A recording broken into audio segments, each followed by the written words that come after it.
Welcome back. You're still on to New Day. So July is World Hepatitis Month, and building up to the particular day for the celebration, which is July 28th, we are going to be having conversations around hepatitis, the causes, the health implications, economic implications, and preparedness of the Nigerian healthcare system in combating this scourge. Here with us to discuss this topic is a healthcare professional, a medical doctor by name, Dr. Callistus Eze. Dr. Callistus, you're welcome. Thank you for joining us. It's a pleasure to be here. Thank you so much. So myself, having a little bit of healthcare training, each time anybody says hepatitis, my mind quickly goes to the liver, right? Absolutely. And this year's celebration talks about one liver, one life, which means you get to have one liver and enjoy one liver for the rest of your lifetime. Yeah. Now, to the layman out there who is listening on this conversation, what exactly is hepatitis? All right. Hepatitis is a very simple disease, though sometimes it can become very difficult to handle. It simply means a swelling and an inflammation of the liver. So once your liver begins to swell and get inflamed, you're simply said to have hepatitis.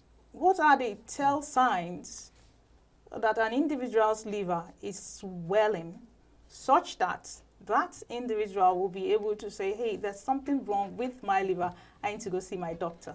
Okay, so we'll be talking about the clinical signs and symptoms of hepatitis. Yeah. Now, before that, hepatitis are of various kinds. So what the signs and symptoms you will see will be dependent on the particular hepatitis or whatever that is causing the hepatitis. Okay, so typically the first thing that you usually see people that they will be having yellow eyes, right? You look at their sclera and it's yellow rather than the normal white color that you see a normal person to have. So they have a yellow eyes, then they usually have this tenderness around their right upper quadrant, more like the flank here. So they typically will always have a bent position and all of that. You know that you are talking to lay people. You're not talking to professionals. So when you say the left flank and you use all those anatomical terms, you get to confuse the audience rather than educate them. So please, could you break it down to the layman?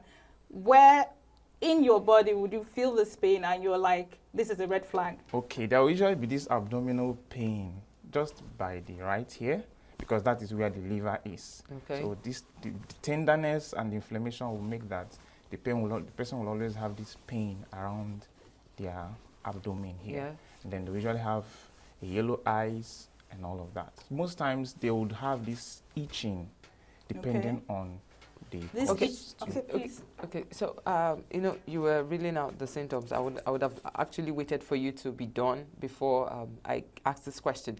But I also learned that there are different types of hepatitis. Absolutely. So there is B hepatitis B and there is C. Now, for the B and C, is there an A? Yes. Okay, so it's A, B, C. So there's a B, I think there's a hepatitis C, decided. There's a D, and there's an E. Oh, blood of God. Okay, so I think hepatitis decided to take the letters. What are we going to be spelling? Either way, do all of them have same symptoms? Okay, so hepatitis would have different causes. Okay. It's funny that as simple as paracetamol overdose can cause hepatitis. Yes. So alcohol, excessive take of alcohol can cause hepatitis. Then the virus, hepatitis B virus, can also cause hepatitis. Hepatitis A virus, hepatitis B virus, hepatitis C virus, D, and hepatitis E can also cause the hepatitis. Can also cause what? Hepatitis. Remember we said that the definition for hepatitis is just the inflammation and the swelling. So what causes the inflammation and the swelling could vary from paracetamol overdose, alcohol intake, excessive fat in the body, and then the virus, where we now have the A, B, C, D, and E. So what will manifest will depend on what is causing the hepatitis. Yeah. So let's talk maternal health, right? Which of the categories of hepatitis should a pregnant woman be concerned? Yes, be concerned about. What are the categories that they are more predisposed to, so they should watch out for? Typically, it will be the hepatitis B and C viruses. Why is that? Because they have a very high virulence rate. That means what does virulence mean? They can cause a lot of health implication for the child. Okay. Now, hepatitis B transmission is very, very easy from mother to child. Okay. Especially during the birthing process. And then you also have the hepatitis B transmission during the preschool periods when the children are, in fact, as a matter of fact, that is actually the most common means of transmitting hepatitis. Is what? From children to children during their play. They want, you know, in primary school, nursery school, when they are playing in the when they are at the playground playing. That's you mean across all categories? Yes. It can be transmitted? It can be transmitted.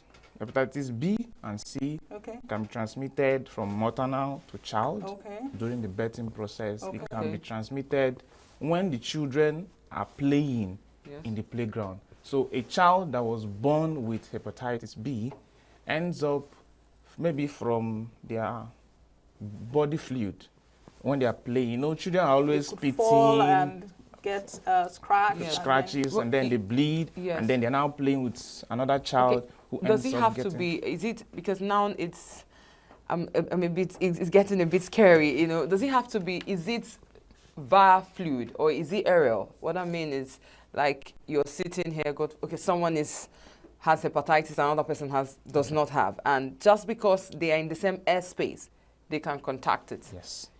So. Yes. Body fluids. Okay. So we talk about saliva. Yeah. Talk about blood products. Okay. So blood. Okay, so there's something that is just trying to wrap my head around. Right? You mentioned body fluids like blood. Yes. Right? Body fluids like semen. Right? Absolutely. Maybe platelets, whatever it is. All of them. Okay. So there has to be transmission from one person to another through maybe an injury, needle prick, or things like that. So now I think my co-anchor's question is hepatitis like COVID? Is it where you are in the same airspace as someone and you contract hepatitis? That's the question. Like you're breathing the same air I'm breathing. Can the other person contact? There need to be, it's aerosol. There needs to be a droplet of the body fluid. Can it be contracted from kissing? Yes. Okay. Yes. Okay, so that makes especially if there is a breach in the mucosal lining. Okay, at this point, breach and mucosal lining. I may understand. Okay, the mucosal lining is just the mouth. Okay. So, you know, some people, you bend their lips and then you see wounds. Yes. Okay. That's a breach, lesions. So that's a breach in the mucosal lining. Okay. So somebody that has that breach, that has hepatitis, can kiss another person that probably had the breach and transmit. Okay, so moving on, I want to know, just like, is it fatal? There are other diseases that you can't contact, and you know, like everybody has appendix. I learned everybody has appendix, but it's when your sac becomes inflamed. You know, because before he said this way, you have appendix. Oh no, every human being, you're born with appendix, but when your sac becomes full, you know, then it becomes a problem. Then you say you have appendectomy, whatever. Now, is it fatal? Like, can you have it and not? It's just normal. Okay. Is it fatal? Or? Usually there are. Depending on, children contracting hepatitis as a child is safer than contracting hepatitis as an adult. How so? Why? Okay, first, as a child, the body has no or little or no immunity, so it does not is not able to mount a significant response to the hepatitis. So the effect, it's usually less. Unlike in an adult, when the hepatitis comes into the body fights it with all all it has in its arsenal. So the fatality is more in the adult contracting the hepatitis than in a child getting the hepatitis. So is it like hepatitis is cool if you're not fighting me? See, I'm just cool, we could just thrive. So long you're not fighting me. But when you're fighting me, I mean, our body system now, I mean, if it's not fighting it, it gets less aggressive. But when it's fighting it, it becomes more aggressive. You know, there is this analogy that goes that when two lions are fighting, the grass is always suffering. So when there is such level of immune response to the body cells are damaged the more. So moving ahead, sorry, before that, which of them, because I heard you list A, B, C, D, and they decided to take all the letters. But however, which one is more fatal? The hepatitis B and C. How so?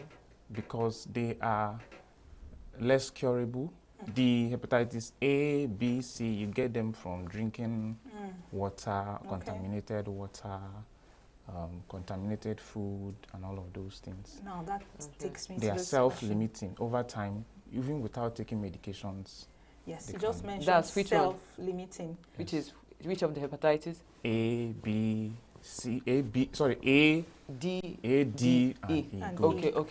Will be self-limiting. Okay. So because I heard you mention children on a playground playing and having to transmit from one person to another. Particularly hepatitis B and C. Does it go to say that hepatitis B and C are incurable? Like it's something they have to live with for the rest of their lives? Okay, they are very rarely, or they are difficult to cure. Though statistics has it that hepatitis C is largely curable. But when you look at the cost of treating or treatments. Is it costlier than HIV treatment? You know, HIV doesn't have a cure HIV typically. You know, but and then HIV, there's a lot of campaign and government support for HIV management. So the drugs are free, available and all of that, but it's not so for hepatitis. There is still very few advocations, very few governments, international organization activity or help to combating hepatitis. So is hepatitis preventable? Yes. Okay, what are the options? Hepatitis is largely, in fact, is very much preventable. When you understand the causes of hepatitis, then you begin to look at the preventive measures you will take. Like when we started, I said something about the different causes of hepatitis. So if somebody is not used to patronizing over-the-counter medications, things like paracetamol poisoning, overdose will not give you hepatitis. If you are not a chronic alcoholist, like if you're not given to taking alcohol so much, then you are less likely to have hepatitis. Then if there are basically immunizations for children, right? When you talk about the pentavalent vaccines, so Nigeria has a national immunization schedule where at birth there is a vaccine for hepatitis B. At 6 weeks, there is vaccine. At 10 weeks and at 14 weeks. Or some of them are incorporated in the pentavalent vaccines, 10, 14, and 6 weeks, 10 weeks, and 14 weeks. Of course, there's a boost, there's a first dose at birth. So these are also plans towards preventing hepatitis B transmission. Then talk about health education. If you don't educate people well about the transmission routes for hepatitis generally, then you run a risk of having many persons come down with hepatitis. Like when you don't educate them that, okay, see, drinking contaminated water, poor water supply, open dumping, latrines, and all of those things. Flies can pick all of those diseases and transmit it. Sanitation. Yes. Sanitation, So if there is okay. improper sanitation, you run a risk of having hepatitis. So because we're about wrapping up now, but before I want to ask, you said a pregnant woman can transmit it to her baby. Yes. Is there a way it could be managed so that the baby doesn't contract it? Yes, there is a vaccine for hepatitis B. What of C? Yes, there's also a vaccine for hepatitis. Can the vaccine for B cover for C? No, Okay. take one. Okay. You Yes. cannot. Okay. So you take the different vaccines. Now, usually they come. It's a 3-dose vaccine. You take one after 1 month. You take another one. Okay. So the young girl child, the average individual, whether male or female, is advised to go and take the vaccine. Yes. You know, the problem is even health care workers largely don't go for it. As a matter of fact, I took mine. Yeah, there was a campaign I took a mine while ago. last year, Yes, November, just towards the end December, of last year, January. there was a campaign. So taking that will give you a sort of immunity against having the hepatitis.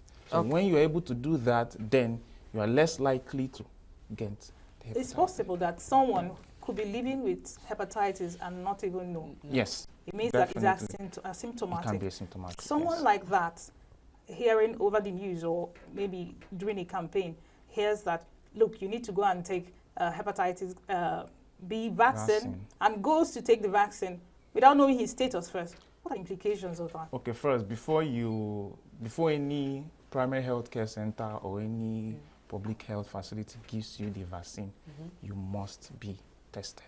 Okay, so without being tested, they will not give you.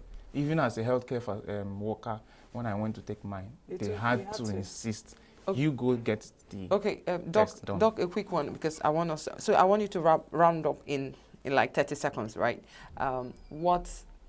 How can it be cured, and how can it be managed in 30 seconds? And your advice, actually, so that people don't get this, contact us. Okay, hepatitis is a disease caused by a plethora of things. Okay. So you want to first understand the basic causes. Okay. Understand the preventive measures. Okay. Then you will be able to get to a point where you can say, okay, let us be able to cure this. First, you must understand that it can be caused by as little as paracetamol. Then you understand that you need to be immunized. And then when you give birth as a child, if you give birth as a woman, then you need to take your child for immunization. Yes. Don't say, it doesn't matter, right? And then orienting these people to... You know what, at this point, we would have to take a short break because the doctor has actually done very well, a bit of justice. That's why you keep tuning into us. We'll have him another time. He will explain in details, and we have lots and lots we'll have to learn from it. However, for now, we'll take a short break, and we will be right back. It's still New Day on Signature TV. Stay with us.